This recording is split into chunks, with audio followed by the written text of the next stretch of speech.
Most people obviously are not out there. Most people are somewhere in the middle. But when you're talking about culture, you need to be thinking about the big picture. You need to be thinking like, okay, what does a culture of casual sex, how would a culture of casual sex affect men and women differently? And how does it affect women differently? Because if you're saying that it's innate, it's not a sort of social construct. There's something deep within our wiring in men and women that makes us have a different sort of proclivity towards sex, casual sex.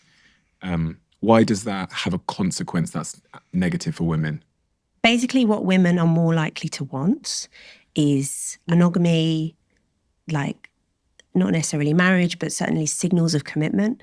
If you think about this in terms of our evolutionary history, it makes perfect sense, right? Because having sex is pretty much the most consequential thing a woman can do, right?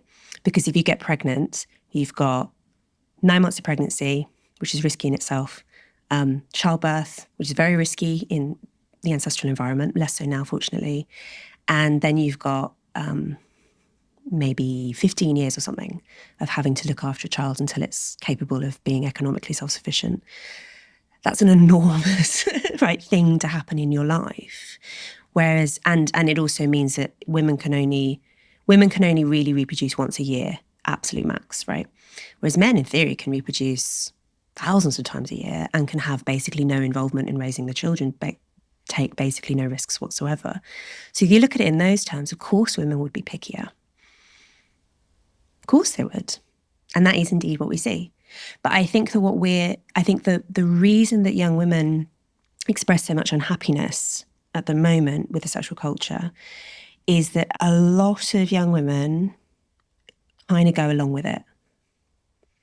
Like I know this is kind of surprising to men, right? And I've spoken to men about this who find this completely bemusing. They're like, if you don't want to have sex, don't have sex. It's fine. Like, what's the big problem?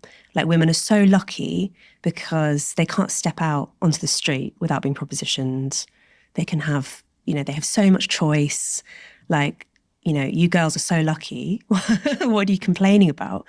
And I think it's this problem that two problems. One is that both sexes are not necessarily very good at understanding what the other sex actually want. And that's partly comes from the fact that I don't think we're honest enough about sex differences. So like men think that the fact that women can get casual sex at any time of any day is amazing. And women are like, but I don't want that. That's like horrible. I don't want to shag some random man on the street, right? So there's that gap in there's that empathy gap. And similarly, I think women have an empathy gap. Like they probably don't realize how many men basically don't have access to any kind of sexual relationships and feel incredibly resentful and frustrated about that. They don't realize how scary it is for men to approach a woman, things like that. So there's like a mutual sort of incomprehension. And I think the other thing is men find it very hard to imagine doing what a lot of young women do, which is basically going along with sex that they don't really want to have because they want to be polite. And because they don't want to scare off a man who maybe they do fancy. And because they don't want to be uncool and because they don't want to be weird and they don't want to be a prude. One of the features of teenage girl psychology, and maybe this is into the 20s as well, but particularly teenage girls, is teenage girls are so concerned about what's normal. Whenever you have contagious mental illnesses, which like historically are quite common, so something like the Salem witch trials, apparently girls are now getting Tourette's from TikTok because it's like a viral thing on TikTok. Hysteria in the 19th century, anorexia. There's a lot of examples of these, right, where mental illnesses, which are seen to be socially contagious, people catch it from each other, you end up with this mimetic effect. They always start with teenage girls, always.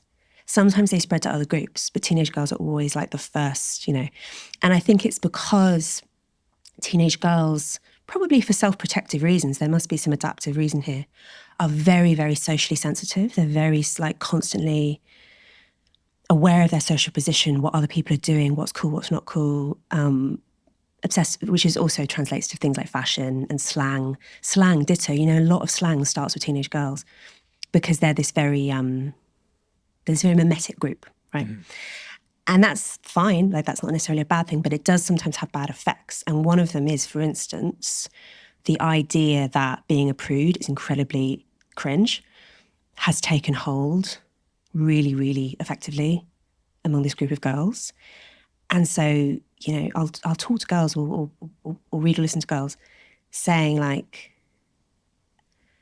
you know, I went along with the most like degrading, upsetting, whatever sexual things because like, I don't know why, because I wanted him to think I was cool, because I didn't, you know,